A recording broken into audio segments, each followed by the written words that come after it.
जय श्री रामकृष्णा, जय माँ शारदा। आज की इस वीडियो में चर्चा करेंगे उपांशु जाप के बारे में। आप सभी को वाचिक जाप यानी कि जोर जोर से बोलकर जाप के बारे में पता है, जिसमें आप ऐसे जाप करते हैं कि जाप का नाम, जाप का मंत्र आप अपने कानों में सुन सकते हैं और आपके आसपास के लोग भी उसे सुन सकते हैं। इसके बाद जो लेवल आता है उसे उपांशु जप कहते हैं, जिसमें आपके होठ हिलते हैं और आप नाम जप का उच्चारण तो करते हैं, लेकिन इतनी धीमी आवाज में, इतना लो वॉल्यूम में कि केवल उसको आप सुन सकते हैं। आपके आसपास मौजूद किसी और को वो नाम या वो मंत्र सुनाई नहीं देगा। ये ठीक बुदबुदाने या फुसफुसाने के जैसा है, जहाँ पे आप खुद के साथ बात करते हैं। तो उपांशु जाप जो होता है वो वाचिक जाप के बाद जो नेक्स्ट स्टेप आता है जाप में, एडवांस स्टेज, वो एडवांस स्टेज को उपांशु जाप कहा जाता है। ये जाप आपको मेंटली कहीं ना कहीं स्टेबल होने में हेल्प करता है, कंसंट्रेशन में हेल्प करता है।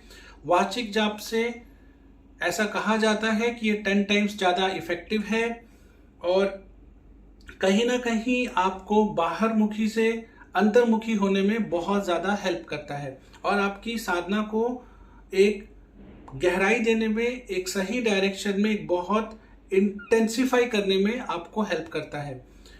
उपांशु जाप के बारे में आपको एक एग्जांपल से समझाता हूँ। मान लीजिए कि हमको जब हिचकियाँ आती हैं तो हम क्या कहते हैं जनरली, कि कोई हमें याद कर रहा है, कोई हमें पुकार रहा है, कोई हमारे बारे में बात कर रहा है, कोई कहीं ना कहीं किसी वजह से हमें रिकॉल कर रहा है, तो हमें इसलिए हिचकी आ रही है। अब जब हमें हिचकी आती है तो फिर हम गैस करते हैं कि क्या वो है, क्या वो है, क्या वो है। फिर जिसका नाम लेने पर हिचकी बंद हो जाती है, हम बोलते हैं कि हाँ ये तो वो इंसान होगा, या हम सोचते हैं कि हाँ ये वो इंसान होगा जो हमें याद कर रहा था। जैसे ही उसका नाम लिया तो हिचकी बंद हो गई। अब समझिए चीज को, जब आपको कोई याद करता है, उसका इफेक्ट केवल आपके मन पे नहीं पड़ रहा, आपके बॉडी में उसके रिएक्शंस भी आ रहे हैं। अगर आप हिचकी के एग्जाम्पल से लें तो कोई अगर आपको याद कर रहा है तो केवल आपको उसके विचार नहीं आ रहे हैं, आपके बॉडी में उसका रिएक्शन भी आ रहा है, क्योंकि वो बहुत इंटेंसिटी से आपको याद कर रहे हैं। ऐसा हम जनरली जो मानते हैं, उस एग्जाम्पल से समझने की कोशिश करिए। अब जब आप अपने मस्तिष्क को समझेंगे, जब आप अपने विचारों को समझेंगे, तो विचार केवल शब्द नहीं है, सेंटेंसेस नहीं है, अक्षर नहीं है। विचारों में पिक्चर्स भी होती हैं, मेमोरीज भी होती हैं, स्मेल भी होता है, सेंट भी होता है, ठीक है, साउंड भी होती है।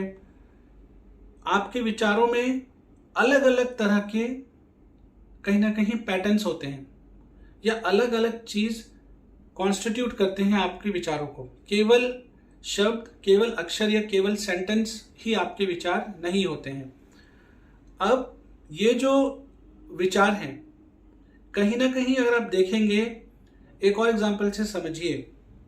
जैसे मान लीजिए आपको कोई मीटिंग के लिए रेडी होना है, कोई प्रेजेंटेशन रेडी करनी है, कोई स्पीच के लिए रेडी करना है, तो आप जब उस स्क्रिप्ट को पढ़ते हैं, लिरिक्स को पढ़ते हैं, कहीं ना कहीं जो आपके प्रेजेंटेशन का कंटेंट है उसको पढ़ते हैं, भले ही आप उसे बिना जोर से बोले मन मन में पढ़ रहे हैं, भले ही आप उसे साइलेंटली पढ़ रहे हैं, पर पढ़ते पढ़ते भी आपके होंठ और आपकी जीभ हिलने लगते हैं। आप अगर ध्यान देंगे तो आप इस चीज को रिलेट कर पाएंगे। भले ही आप साइलेंटली पढ़ रहे हैं, लेकिन आपके होंठ, आपका जीभ हिल रहा है। ठीक उसी तरीके से भले ही मन से आप जाप कर रहे हैं, लेकिन उस जाप की वजह से जब आपके होठ हिलते हैं, जब आपकी जीभ हिलती है और किसी को पता नहीं चलता, केवल आपको पता चलता है, वो उपांशु जाप है। उपांशु जाप एक एडवांस्ड स्टेज है नाम जप की, या मंत्र जाप की, या अपने आध्यात्मिक जर्नी में। आपको एक लेवल के बाद आप ऑटोमेटिक वाचिक से उपांशु और फिर उपांशु से मानसिक में जाएंगे, लेकिन हमेशा आपको पहले कुछ महीनों तक जब आप अपनी नाम जप की यात्रा चालू कर रहे हैं तो केवल और केवल वाचिक जाप करें। उपांशु जाप आपको अंदर जाने में हेल्प करता है, आपको स्टेबिलिटी देता है, आपको चीज़ों से गहराई से जोड़ता है, आध्यात्मिक जर्नी में आपको गहरे अनुभव देता है, कहीं ना कहीं आपकी अंतःकरण की शुद्धि करता है, आपके चित्त में नाम को बैठने में हेल्प करता है। उपांशु जाप आपको बहुत गहराई में लेकर जाता है। परंतु और एक चीज़ और भी है कि जब आप ट्रैवल कर रहे हैं, मान लीजिए कि आप पब्लिक प्लेस में हैं, आपके आसपास बहुत शोर शराबा है, आप किसी मीटिंग में हैं, गैदरिंग में हैं या ऐसी जगह पे हैं जहां आप लोगों से घिरे हुए हैं, पर आप नाम जप करना चाहते हैं तो वहां पे वाचिक संभव नहीं है, तो वहां पे नाम जप को चलाने के लिए उपांशु बहुत अच्छा है। इसमें इससे बेटर और कुछ नहीं है, क्योंकि बाहर के साउंड को भी आप नलीफाई कर पाएंगे। बाहर से जो वॉल्यूम आ रहा है, बाहर से जो नॉइस आ रही है, डिस्टर्बेंस आ रही है, उसको नलीफाई कर देंगे जब आप अपनी ही आवाज को सुनेंगे, अपने नाम को सुनेंगे, अपने मंत्र को सुनेंगे। एट द सेम टाइम किसी को पता भी नहीं चलेगा कि आप नाम जप कर रहे हैं, आप नाम स्मरण कर रहे हैं, आप नाम का सिमरन कर रहे हैं।